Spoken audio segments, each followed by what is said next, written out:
It's time for the Las Vegas Sportsline. Brought to you by the Westgate Las Vegas, home of the world's largest race and sportsbook and the Super Contest. Money won is twice as sweet as money earned. Presented by WagerTalk.com. And we are off and running on the Tuesday edition of the Las Vegas Sportsline, brought to you by Superbook USA. That means Jeff Sherman, back from vacation and ready to rock and roll with us in just a little bit. You can follow Jeff on Twitter at GolfOdds. You can follow Marco DAngelo at Marco in Vegas. You can follow me, Dave Cokin, at Dave Cokin. Ari Platinum's our producer. You can follow him at what? At token__. Token__. Okay. We're going to have to get the story of that really, on break, because that's just weird. I'm trying to make a connection, and I can't figure it out. It's a past life that I'm trying to continue, but this place just doesn't seem to want to let me. So. Past life? I'm a musician. Oh, I did not know that. A producer. So the Token was my production name for many years. Okay. Then I got here. Now you want to hear something weird?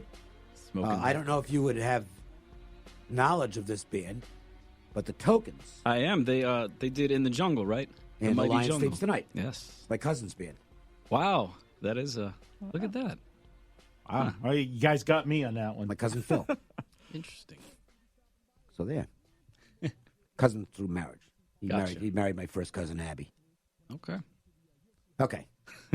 Anyway. Hi, Marco. Hey, Dave. How you doing, buddy? Not as well as the Atlanta Braves. The Braves, I don't know, I'm doing okay, but the Braves, holy cow. They scored 82 runs in their last 9 games.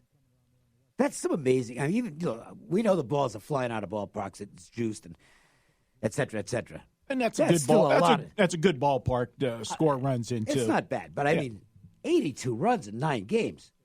That is crushing the ball. It is. I mean, it's not Coors Field, so the Braves are playing good baseball. I still look at the only loss they've had in the last 11 games, 12 games. That was the game I was on when they blew the 9th inning lead. Yeah. Well, more on the Braves later as they play host to the New York Mets tonight. That, in fact, will be our Wager Talk marquee matchup for the night. It's a great pitching matchup. We'll be talking about that. That's for sure. Meanwhile, I was on VSiN yesterday with Matt Humans and Jonathan Von Tobel, and they asked me what I think of the Angels. And I was kind of non-committal, saying, if they're going to hit, but I don't know about their pitching. But, they are going to hit. If they get any pitching, Justin Upton's back in the lineup now. First pitch he saw in 2019, over the wall. I know it was from Edwin Jackson, but it still counts, okay? Simmons is going to be back any day now. This is a good offensive team, and they've got some good defense as well. The question on the Angels is, are they going to get enough pitching to make a playoff run? And it's a 2-part question on the pitching. It's both on the starting pitching, and then when you get to that bullpen, you really hold your breath. And let's not forget, they just got, Ohtani back, a couple weeks ago, and that was a real shot in the arm for the team when he came back. You look at that lineup up and down, you put Trout in there, and you got, Ohtani, and you get the guys back, and Upton. They're going to make some noise. This is a team that I would not be looking at to be betting a lot of unders. Of course, right now in Major League Baseball, it's hard to look to bet any unders as it is. You're taking your life in your hands, even in first 5. I went 3-1 last night, okay? I got to talk about the loser. Because it's like, and at the time, it made me 0-1, so it's like, this is not going to go well. Because you lose a game like this, and it's like, boy, I'm going to have a bad night. Fortunately, I didn't, and the other 3 games all won. I've got the first 5 under in the IndiansRangers game. It's 3-1, bottom of the 5th. Clevenger's still dealing. He's given up a 2-run homer, but he's throwing the ball well. And I'm a little concerned because it's like he only had 67 pitches in his second rehab start, and he's already past that here. Okay, let's get the bottom of the order up. No big deal. Gets the first guy out, gets the second guy out. 2 outs, nobody on. It's under 5. So 3-1, even if somebody hits a solo homer, still a push. Right. Walk. And then Francona decides, well, that can't go any further with him. And I knew before he even threw one pitch that I'm dead. Tyler Clippard. Tyler, if you've been a baseball bettor over the years, I'll put it this way. If Tyler Clippard is on your side, you get that sinking feeling immediately that this bet has no chance to win. If you're opposite Tyler Clippard, even if you're down like 5 runs, it's like, I'm in it. I got to pull. All right, let's go. 2 pitches, double. Over the total it goes. And see, that's the way it goes. That's a sick loss. Yeah, it is. Any temptation when you see him trotting out of the bullpen, heading to the mound to jump on? Live bet. Yeah. Yeah, I know, but I'm betting against myself if I do that, and I just don't like doing that. Yeah. Because it's like, okay, well, yeah, I mean, I can't give up. I'm still actually the favorite. Okay, I mean, he's still got to give up an extra base hit for me to lose. Right. He did. Well, you're plus money. Yeah, you could have free rolled a little bit there because you had to be plus money if you went opposite. Try to go over there. Well, sure. Yeah. But it's not a free roll because I'm going to lose the other side of the bet, the original side of the bet that I made. So I don't, can't win both. I don't like. What line were you at on the original bet? Minus even money. It was even money, Yeah. And then you would have been getting plus money back on the other side. So a little But I'm arbitrage. Even there. with Clippard, I'm still a big favorite to win at that point. But it's Clippard. So. Not with Clippard. No. Anyway, enough for Monday. Let's move on to Tuesday, and we'll start that with the MJ Christensen 4 at 4. 1, 2, 3 into the 4. Put them 4s up. Put the 4s up, I said. Do it right now. Tonight's action is just around the bend, and the guys want to get your night off to a great start. 4. It's the Las Vegas Sportsline's 4 at 4.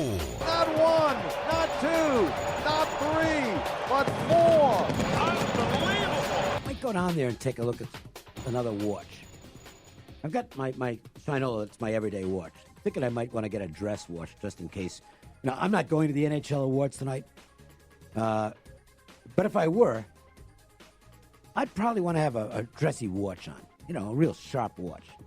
It's tomorrow, excuse me, the NHL. If I go tonight, there'll be nobody there, so it wouldn't matter about the nice watch. But if I'm going to go that route, pre-owned Rolexes, reasonable prices with the certificates and all that stuff, the guarantees.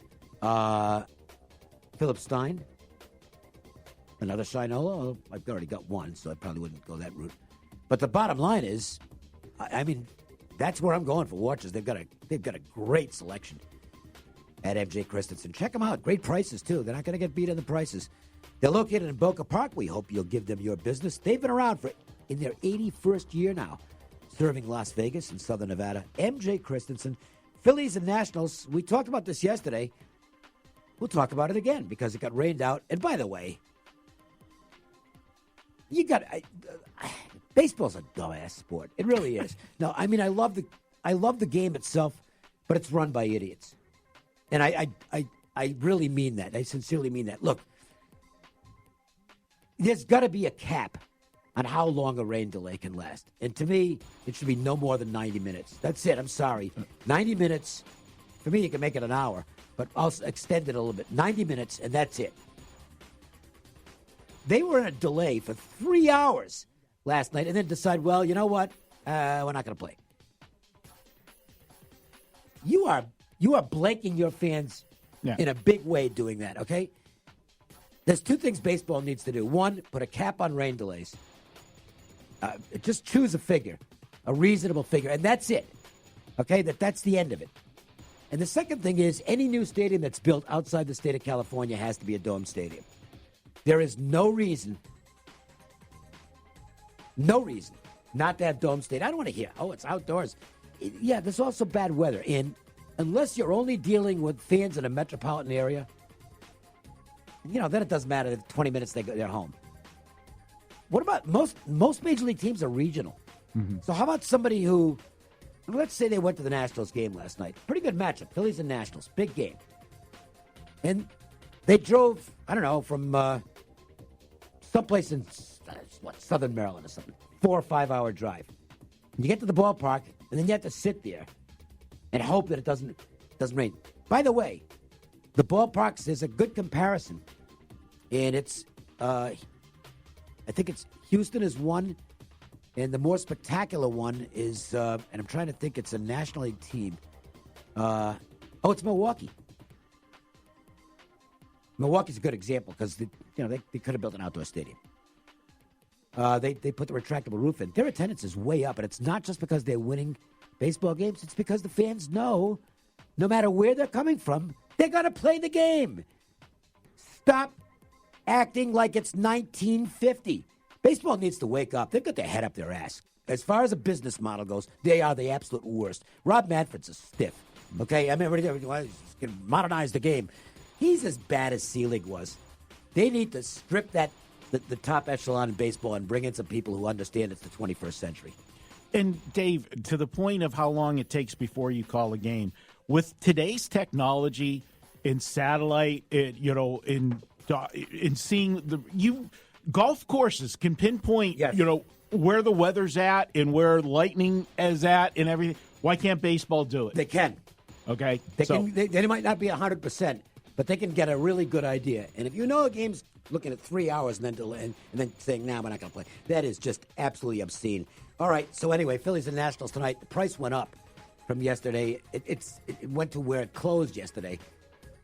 So, to me, that took the value out of it, and I still want to watch Corbin pitch to see if he's figured out his slider. Not only did you take the value out of it, Dave, but you actually got a little bit of a benefit from the rain out for Philadelphia because they played that crazy series against Atlanta where the bullpen just got torched the whole weekend. They needed a day off. So for them to get the day off was a benefit for them, and yet you're paying a bigger price for Washington. So we liked Washington yesterday, but not at today's price. Rays and Yankees, number creeping up in this one. It's going to be a Stanek opening, I assume, for Yarbrough. And then we'll see and the Yankees will go Jay Happ, he's figured it out. Happ started the season looking like a pitcher in decline. That Father Time was catching up with him. He's righted the ship. He's pitching good ball. You mentioned the stat yesterday in the Yankees about how well they do when they're minus 150 or less. I believe this line has now exceeded 150, so it doesn't qualify. But this is the type of game the Yankees have been winning, and they get Stanton back tonight, which helps even more. I would think the Yankees, they look like the right side to me. I'm not playing the game at this price, though. Yeah, Happ is 5-0 in his last 7 games, Dave. He's got an ERA of 4.38, but they've been getting it done. You know how the Yankees can score runs. If you want to look at the total in this game, and again, whenever I'm going to give you something with an under, Dave, man, you got to hold your breath. Oh, but boy. I got some angles here. Happ at home in night games the last 3 seasons, 20 games, Dave. He's 15-5 to the under. Tampa Bay, when the total's 9 or 9.5, and I know we thought this might creep to 10, but I'm still seeing the 9.5s out there. 12-1 to the under, Tampa Bay. And Tampa Bay, over the last 3 seasons, they've only been shut out 20 times. In the next game, Dave, they're 16-4 to the under, which tells you, again, when they're not hitting for a while. So I got to look at the under if I'm playing this game tonight. Also notice that Yandy Diaz not in the lineup for Tampa tonight. I don't know if he's dinged up or it's a scheduled day off, but against the lefty, it's a bit of a hole in the lineup tonight. Yandy Diaz has been very productive for the Rays. Indians and Rangers matching up, and Adrian Sampson on the mound for the Rangers, another one of their surprise pitchers. I don't think anybody saw this coming out of Sampson. He's not great by any means, but he's been pretty good for Texas, and that is basically all they're looking for. I mean, you can get pretty good out of a guy who was scheduled to be a bullpen guy for most of the season. That's not bad. Indians, good series over the weekend, but they lose their momentum last night going in and getting shut down by Lance Lynn. Very good performance by Lynn last night. This Rangers team is just better than people think.